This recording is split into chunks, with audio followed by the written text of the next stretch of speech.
Baik ya, bismillahirrahmanirrahim. Assalamualaikum warahmatullahi wabarakatuh.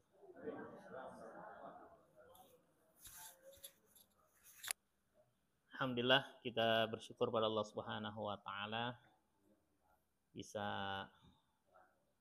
baca dan simak ayat-ayat Al-Qur'an. Ya. Semoga Allah Subhanahu wa taala terus menghadirkan kebaikan bagi kita sebanyak-banyaknya ya.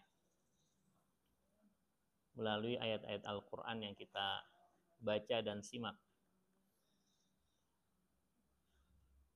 Walaupun kita bacanya cuma setengah halaman atau sepertiga halaman, tapi ketika kita nyimak, maka kita seakan-akan baca full sebenarnya.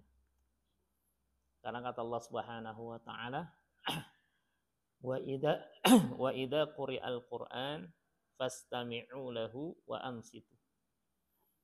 Kalau dibacain Quran tuh fastami', disimak ya. Ya, wa idza quri'al Qur'an fastami'.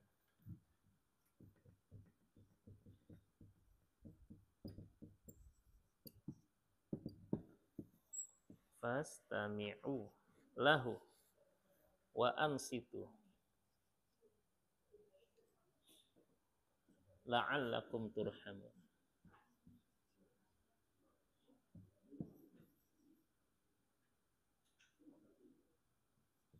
Ya. Jadi emang dengar dan simak. Ya. Jangan sampai nanti kita fokus ke yang lain gitu ya. Apalagi dalam kegiatan taklim kita. Karena nanti ada yang dibenarkan di yang baca. Nah, kita simak, kita dapat ilmunya tuh. Ya. Kalau dalam belajar membaca Quran itu namanya baca simak. Ya. Baca dan disimak. Maka rahmat Allah Subhanahu wa taala akan hadir, la'allakum turhamun. Dan itu bagian dari adab ya kita terhadap Al-Qur'an. Kadang-kadang majelis ada yang baca Quran, yang lain fokus dengan yang lain. Ya. Kadang-kadang misalnya ada dalam taklim itu satu orang yang bertanya, tapi ternyata pertanyaan itu mewakili banyak orang gitu, sehingga dia nggak perlu bertanya lagi, dia dapat ilmu dari situ. Oh gitu ya, baru pengen nanya gitu. Nah sama juga ketika kita lagi baca, tapi tadi ada yang kurang dengung ya. Ketika itu dikasih tahu, yang lain pasti insya Allah ya itu dapat ilmunya. Yang kedua, karena taklim kita ini variasi bacaan Qur'annya, memang treatmentnya itu nggak sama ya. Nggak sama tuh, ada yang standarnya itu memang nggak seperti disamakan semuanya hari ini harus gini, enggak, karena dia butuh perjuangan untuk panjang ya untuk ngurubah, apalagi makharijul huruf ya, makhraj yang harus dikasih tahu. Karena tipikal orang tuh ada yang kalau saat itu dicecer, besok nggak mau ngaji lagi dia. Iya, makanya memang beberapa ya, saya kan banyak ngaji baca Quran ya, hampir tiap malam.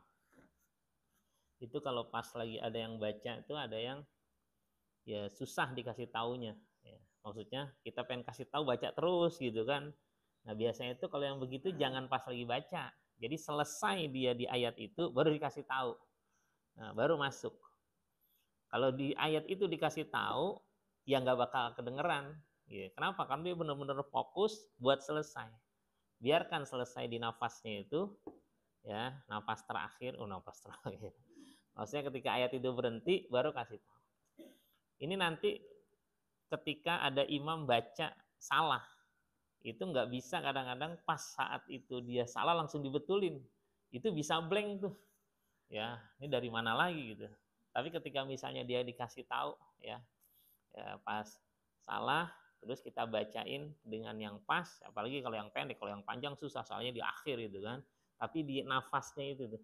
Ya pas nafas, ya kan. Kan satu ayat kadang-kadang banyak nafasnya tuh kan, panjang. Nah, pas nafas itu pas berhenti kita baca sesuai dengan yang benar. Kalau imamnya dia paham tentang ayat itu, bukan cuma hafal mulut ya, paham ayat itu, maka lebih mudah sebenarnya memperbaikinya. Ya. Tapi kalau misalnya dia hafal mulut tuh dia nggak tahu bacaannya, cuma hafal gitu, emang udah bacanya gitu, itu dikasih tahu tuh belum tentu bisa benar saat itu. Kenapa? Emang udah begitu bacaannya. Nyambung nggak?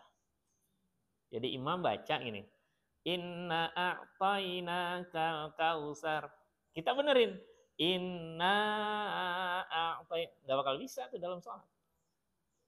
Kenapa? Emang hafalannya udah salah. Ya, kalau itu harus ngaji.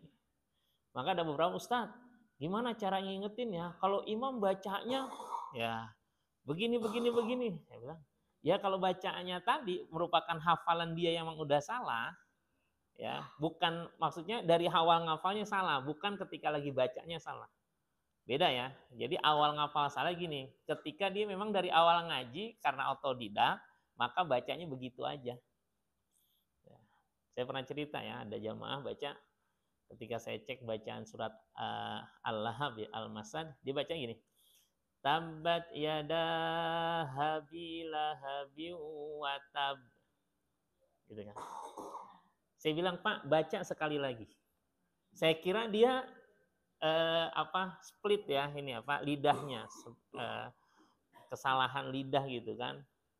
Saya suruh baca Pak sekali lagi. Baca dia tuh. Tabbat yada habilahabi wa tab. Ya, terakhir Pak, sekali lagi baca lagi. Nah, sama, oh berarti ini bukan salah saat itu. Dia salahnya kita yang menghafal. Ya, menghafalnya habi, bukan abi. Ini harus ngaji. Ya, dan uniknya ya, kadang-kadang nih ada orang berani jadi imam sementara bacanya belum pernah dicek sama gurunya. Nah, ya, ini nggak sedikit, ya, nggak sedikit. Ada seperti itu. Ya. Hafalannya dari dulu emang udah hafal, iya. Coba sekali-kali dicek, divalidasi. Kalau kata ABG sekarang tuh butuh validasi. Ya, dicek kira-kira benar apa enggak. Kadang-kadang bisa jadi ada bacaan yang kurang pas. Ya, kita pernah belajar ada kesalahan yang jali itu yang besar karena dia bisa merubah makna, mengubah arti. Ya, perubahan makharijul huruf, ya, makhrajnya berubah antara hamzah ke ain. Itu parah sebenarnya. Karena artinya itu bisa berubah. Antara ta'malun dengan ta'malun, ya. Ya. Kalau ta'malun tuh kalian berangan-angan. Pakai hamzah. Innahu bima ta'maluna basir. Ta'malun, kalian berangan-angan. Tapi kalau pakai ain, innahu bima ta'maluna basir. Artinya ta'malun beramal, beraktivitas, bekerja. Beda nggak antara ngelamun sama kerja? Beda. Walaupun kata orang Depok tuh ngelamun itu bagian dari kerjaan. Kerja lu ngelamun aja gitu. Ya. Beda ya. Ini kelihatannya sepele loh, ya. Tapi artinya berubah. Nah, kalau yang bisa belum membedakan antara ain dengan hamzah, saya sih sangat rekomendasi jangan jadi imam. Iya. Jangan terlalu pede. Ya. Karena imam itu mewakili bacaan makmum. Ya. Bertawaduklah, ya, lebih rendah hati. Ya. Kadang-kadang kan main serobot aja gitu kan. Loh, imam itu bukan tasyrif, dia bukan kemuliaan. dia taklif, dia tanggung jawab. Ya. Makanya ngaji kita cuma sesaat, sedikit, tapi ada beberapa tuh yang sengaja ya kita betulin. Tapi kalau udah parah, maksudnya udah jali kayak gitu harus kita perbaiki. Ya. Ini kesalahan yang dianggap sepele. Tapi artinya itu berubah, berarti ini kesalahannya fatal. Ya. Makanya ngaji itu harus disimak. Ya. Nah, untuk program di rumah yang suami istri ngaji kayak gini, ya walaupun kita punya jadwal ngaji sendiri, ya kasih waktu buat menyimak bacaan keluarga. Ya. Karena beda antara kita baca disimak sama baca nggak disimak. Orang kalau baca disimak itu cenderung lebih hati-hati, grogi. Ya. Bahkan ayat-ayat yang bisa jadi dia sering baca, itu giliran disuruh disimak, bisa blank itu, bisa lupa. Ya. Ada jamaah itu kan, kalau imam salah, dia hafalnya banyak. Tapi kalau imam lagi salah, dia bisa betulin. Nah, pas lagi ngaji, dia baca, kita cek. Pas salah kita betulin, bingung dia. Sampai usulnya gini, Ustadz bisa nggak? Kalau kesalahan itu, dibetulinnya itu nanti aja, udah selesai ayatnya semua dibaca, baru dibetulin. Nah, saya bilang banyak banget nanti kesalahannya. Susah. Ya. Mendingan belum lanjut, diperbaiki. Gitu ya. Seminggu kemarin saya tuh ngecek guru Quran sedang mengajar. Namanya programnya itu Learning Walk. Ya, LW, Learning Walk. Ya, Learning Walk itu adalah kita menghadiri proses pembelajaran walaupun cuma 5 sampai 10 menit. Melihat guru mengajar. Ya. Baik dari kontennya, isi yang diajarkan maupun cara dia mengajar. Jadi enggak full satu hari. Kalau full 1 jam itu belajar namanya supervisi. Tapi di lembaga kami ada namanya learning walk. Nah, saya ngeliatin tuh guru-guru Quran yang sedang mengajar. Cuma datang aja. Saya punya instrumennya di handphone, ngeliat. Nah ada siswa tuh sedang menyiapkan hafalan. Pas di samping saya. Ya, ini gurunya, ini siswa. Saya nggak ngelihat itu, saya agak meleng gitu, biar mereka pada nggak grogi. Ya, cuman saya hadir di situ. Ya, gurunya nyimak. Nah, ada siswa sedang menyiapkan hafalan di sini. Tapi bacaan panjang pendeknya itu salah. Nah, kalau dia tetap seperti itu, nggak disimak sama guru, maka seterusnya bacaannya akan salah terus. Ya, maka setelah disiapkan, dia datengin guru, kemudian baca di depan guru. Nah, baca itu untuk memvalidasi hafalnya benar atau enggak. Kalau Rasulullah itu di hadapan malaikat Jibril. Ya. Jadi Ramadan itu adalah betul-betul nuansa Qur'annya sangat kuat. Syahrul Quran. Jadi setiap Ramadan malaikat Jibril mendatangi Rasulullah SAW yudarisuhul Quran, mengajarkan Quran. Bukan turun ayat Quran. Ya, turun ayat Quran bukan cuma Ramadan, tapi yaitu bacaan Rasulullah SAW itu disimak oleh malaikat Jibril. Ya. Apa bahasa sekarangnya? Validasi. Ya, dicek. Ya. Nah, jadi mohon maaf ya kalau bapak-bapak, ibu-ibu kalau pas lagi baca berulang diingetin. Biasanya kalau udah sering diingetin berulang itu karena tadi lahnul jali itu salahnya itu benar-benar salah. Ya. Nah, biasanya kalau pengen nggak ada kesalahan ya jangan disimak. Nggak mau kan? Tapi banyak orang nggak mau ngaji itu karena takut kesalahannya. Ya. Jadi beberapa kali itu saya bukan riset sih ya, observasi aja, nyimak gitu kan. Nah, kenapa pengajian-pengajian yang ada bacaan Quran, baca satu-satu, itu cenderung itu lebih sepi. Ya. Walaupun snacknya bisa jadi lebih banyak. Iya, benar. Walaupun waktunya lebih singkat, gitu kan. Tapi yang rutin itu nggak semua orang bisa. Kenapa? Karena kadang-kadang nggak sabar untuk menerima nasihat. Ya, diperbaiki. Apalagi bacaan yang memang dia udah ngelotok sejak dulu gitu kan. Ini bacaan saya dari dulu gitu kan, udah hafal. Pas giliran baca mulai diperbaiki. Wah, itu berat tuh. Ya. Kalau nggak sabar-sabar, apa yang terjadi kira-kira? Ya, besok tuh ada aja tuh alasannya tuh. Gitu kan. Walaupun nggak mau jujur, kadang-kadang nggak mau jujur. Ya. Nah, ada grup pengajian itu isinya itu belasan. Tapi kalau yang datang itu hari haknya cuma 7 orang, 6 orang gitu. Kalau saya sih nggak ada masalah, justru enak. Kenapa? Jadi fokus masing-masing. Ya, kalau banyak ini kan tadinya kita bacanya biasanya setengah satu halaman ya. Pas sudah banyak mulai berkurang setengah halaman. Kalau agak banyak dikit sepertiga halaman. Menyesuaikan karena waktu kita jangan terlalu lama. Baik ya, itu dari segi bacaan Quran. Nah, untuk yang sudah bisa baca bersabarlah.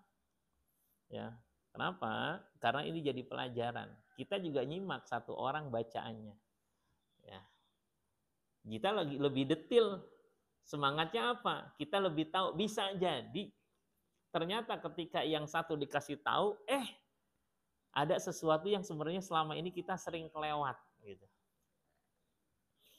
Saya ada program semaan Quran. Semaan tuh baca hafalan Quran disimak. Untuk guru-guru Al-Quran. Ini juz amma loh. Ya. Bukan, juz 29. Ada guru, ya, dia guru Quran. Nah, kemudian bacanya itu harusnya dia dibacanya Doa, padahal ini doa. Sampai sekarang kita guru-guru yang lain pada kalau ketemu dengan doa ini kita ingat guru itu. Kenapa? Karena saat itu dia salah. Kalau doanya masyhur. Rabbana ighfir lana wa li ikhwanina alladziina sabaquna bil iman. Nah, dia bacanya Rabbana ighfir lana wa li ikhwanina alladziina sabaquna bil iman gitu. Kurang alif. Ini guru Quran. Udah lama jadi gurunya. Nah, ketika kita program semaan, baca disimak, baru ketahuan, wah ini kalau diajarin ke siswa, ini bisa nurun terus tuh. Ya, gitu. Padahal doanya kan udah biasa kita baca. Nah, ketika dia keluar baca doanya, baru ketahuan kurang alif. Kurang alif itu berarti kaminya itu hilang nantinya. Ya. Bahkan kalau fi'lul mudhari itu itu berarti buat mereka perempuan, bukan kami. Ya, ini berubah maknanya. Ada imam baca surat Al-A'la. Ya, udah biasa, tapi emang penghayatannya bagus. Jadi kalau kita dengar iramanya, kita terkesima dia baca. Enak bener iramanya. Tapi dari segi bacanya, Sabbihisma rabbikal a'la alladzi khalaqa fasawwa. Khalaqa itu Allah yang menciptakan. Ya, satu. Karena satu, Tuhan itu Allah, maka khalaqa. Dia bacanya khalaqa. Ada alif, artinya dua yang menciptakan. Jauh nggak artinya? Beda. Alhamdulillah akhirnya masjid tuh bikin kajian tahsin Quran. Ya, awalnya saya ngajar. Nah, datang juga kan, ikut ya. Jadi yang biasa jadi imam semuanya ikut ya. Cuman karena saya banyak aktivitas ngajar juga, yang penting mau ngaji dulu. Ya, saya datengin 2 kali pertemuan kalau nggak salah. Pertemuan ketiganya saya kasih yang hafiz Quran yang 30 juz, lulusan Madinah. Ente ngajar di sini ya? Cuma 2 minggu sekali. Ngajar apaan, Ustaz? Baca Quran. Ya, pesertanya banyak. Cuman biasanya mereka yang jadi imam. Oh gitu? Iya. Alhamdulillah, karena dia udah selesai 30 juz kan, hafiz Quran. Pertama saya kasih sekali gitu kan. Oh ternyata bagus. Maksudnya tanggapan jamaahnya bagus. Ya udah, saya lepas. Itu malam Jumat ba'da maghrib. Tapi kalau misalnya dilepas kemudian nggak jalan, nah biasanya itu jangan dilepas dulu. Karena ada saya ngasih pengajian ke orang nih, nah, saya bilang, ente pegang pengajian ini ya, iya. Bubar. Kenapa? Karena nggak cocok kayaknya. Ya. Nah, pilihannya 2 tuh, nggak cocoknya. Muridnya nggak cocok atau gurunya nggak cocok. Ya. Sebab ada juga tuh yang semalam nih, ada anggota majelis taklim tuh, semalam saya ngaji sampai jam berapa? Hampir jam 10 ya. Dia diamanahin untuk ngurus rumah yatim. Ternyata rumah yatimnya sebelumnya ada musyrifnya. Ya, katanya musyrifnya kabur nggak balik-balik lagi. Gitu. Kenapa? Karena yang diajarin tuh ada yang tunarungu di dalamnya, ada yang tunanetra kayak gitu. Kayaknya nggak kuat nih gurunya. Jadi kalau kata pengelolanya ditinggalin sama ustadznya gitu ya. Ada. Ya. Oke, kawan saya dia hafal Quran 30 juz ya. Karena dia baru kos, depannya itu rumah yatim. Karena dia sering ke masjid, lama-lama minta bantuan, akhirnya suruh ngajar. Alhamdulillah udah, ya dinikmati aja, ya berbuat baik sama orang. Baik, itu sedikit ya.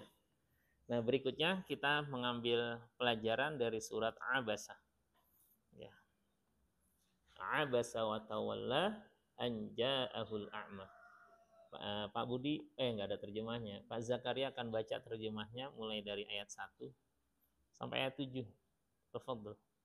Dia Muhammad berwajah masam dan berpaling karena seorang buta telah datang kepadanya, Abdullah bin Umi Maktum. Yeah.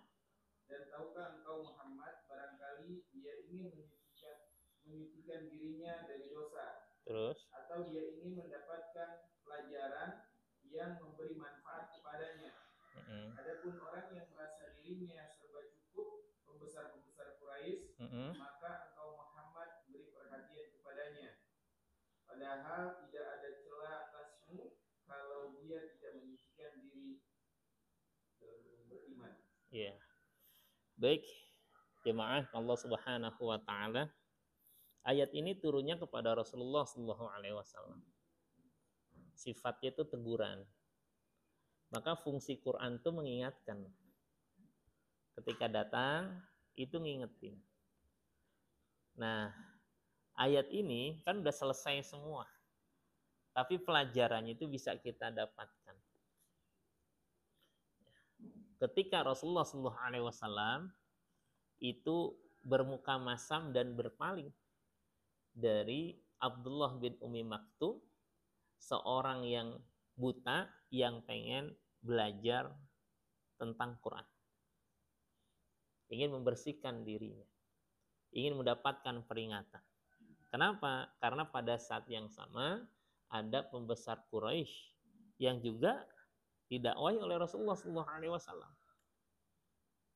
Nah, sikap seperti ini mementingkan mereka-mereka yang punya kedudukan, punya jabatan, petinggi, kaum elit, ya, ketimbang kaum ekonomi sulit, maka tidak diperkenankan dalam agama kita. Dan ini nasihat buat kita semua, khususnya para dai.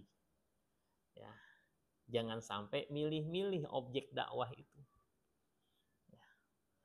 Karena bisa jadi orangnya bagi kita itu orang biasa, tapi ternyata di sisi Allah Subhanahu wa taala dia adalah orang yang sangat mulia. Ya. Dan sejarah ya dalam agama kita nama Abdullah bin Umi Maktum itu sejajar dengan Bilal bin Rabah bicara tentang masalah sholat. Karena muazin Rasulullah itu ada 2. Yang pertama Bilal bin Rabah, yang kedua Abdullah bin Ummi Maktum. Ya. Maka kalau bab puasa tuh, kalau karena sebentar lagi puasa, babnya ya, kalau Bilal azan, makan dan minumlah. Tapi kalau Abdullah bin Ummi Maktum azan, berarti udah selesai. Ya. Itu kalau dalam kitab Riyadhus Shalihin itu ada ya. Maksudnya apa? Karena azan pertama itu membangunkan.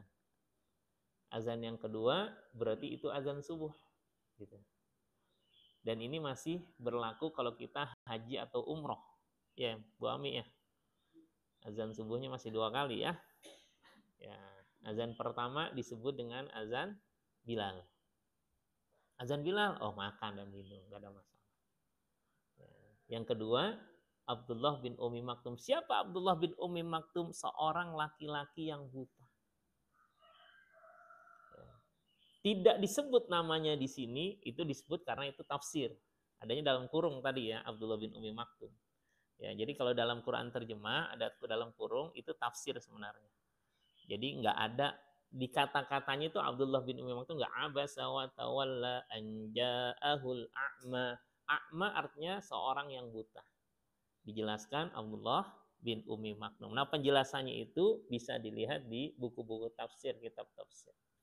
Maka terjemah kita itu adalah terjemah yang sudah ada tafsirnya. Ya. Nah, Abdullah bin Ummi Maktum adalah sahabat Rasulullah SAW yang menjadi teladan bagi kita. Dalam keterbatasannya, keterbatasan fisiknya, ya, beliau itu tetap memakmurkan masjid Allah Subhanahu wa taala. Nah, gimana dengan kita, khususnya laki-laki ya, yang Allah berikan kemampuan ya, fisik yang prima. Ya, kalau uzur nggak ada masalah. Abdullah bin Ummi Maktum datang kepada Rasulullah SAW, kemudian apa? Ya Rasulullah, wahai Rasulullah, kata Abdullah bin Ummi Maktum. Laisa li qaidun yaquduni ilal masjid. Qaid pakai hamzah. Ya, artinya yang menuntun. Kalau pakai ain, qaid artinya orang yang duduk. Nah, itu hamzah dengan ain itu pengaruh. Laisa li qaidun yaquduni ilal masjid. Aku nggak punya orang yang nuntun untuk sholat ke masjid. Ya. Karena dia buta. Terus beliau minta rukhsah, dispensasi. Ayyusoliya fi baitihi, agar dia sholatnya di rumah saja. Biar sholatnya di rumah saja. Kemudian faroh khosolahu, Rasulullah memberikan dispensasi. Awalnya, oh iya, gitu kan. Ketika dia balik, ditanya sama Rasulullah, hal tasma' nida' lis-shalah, ente masih dengar azan enggak? Kata Abdullah bin Ummi Maktum, ya Rasulullah, aku masih dengar azan. Ya, azannya berarti kan kalau dulu nggak pakai speaker, ya kan? Artinya suara teriakan Bilal tuh kedengeran. Kalau masih dengar azan, fa'ajibhu, kau tetap ke masjid. Gitu. Dan itu menjadi contoh bagaimana keterbatasan fisik tapi punya jiddiyah, punya kesungguhan dalam ibadah. Nah, ini cermin. Jangan sampai kita yang rumah juga deket gitu kan, waktu juga luang gitu kan, fisik juga sehat gitu. Jangan sampai nanti ketika kita udah Allah berikan keterbatasan, baru kita pengen ke masjid gitu. Pengen ke sini. Pengen ini, pengen itu. Nah, kemarin kita belajar doa kan. Ya. yang siap dicek boleh ya. Gimana Bu Wina doanya? Nggak hadir saya.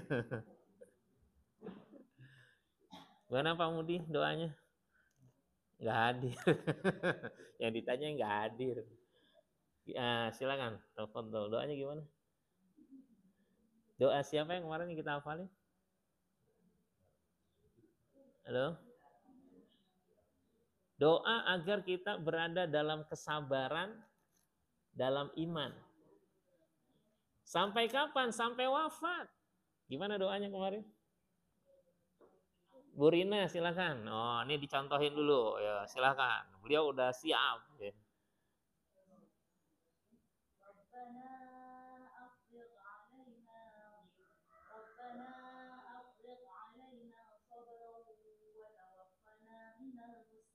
Nggak pakai mina. Wa tawaffana muslimin. Ulang sekali lagi. Ini pentingnya validasi gitu loh. Iya. Iya. Silakan, ulang.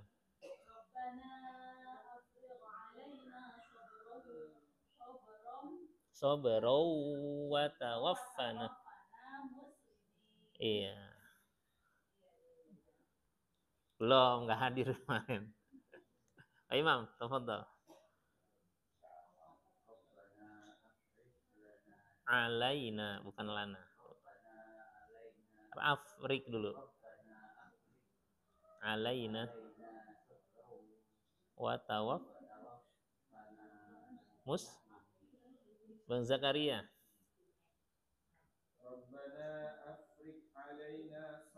Jangan baca, tutup. Oh, beda. Udah hafal belum? Rabbana afriq alaina sabra wa tawaffana muslimin. Silakan Bu. Nah, istri yang kita tanya.